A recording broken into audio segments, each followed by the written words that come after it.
Welcome to my channel. Today we will be talking about Borrowell. Does Borrowell use Equifax or TransUnion data?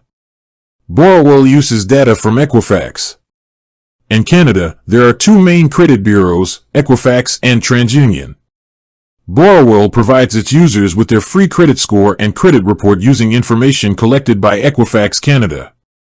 This is important because your credit scores from Equifax and TransUnion can be different. This is due to a few factors. First, each bureau uses its own unique scoring model to calculate your score. Second, not all creditors and lenders report your financial activity to both bureaus. Some might report only to Equifax, and others only to TransUnion.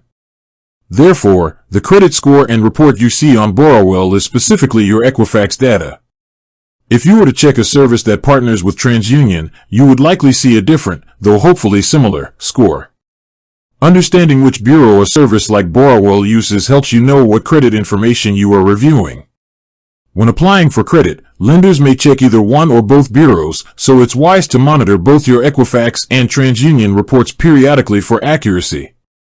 Borrowell gives you a free, easy way to stay on top of your Equifax credit health. With that being said, thank you for watching.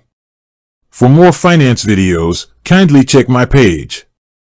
Please like, share, comment and subscribe to my channel. Thank you.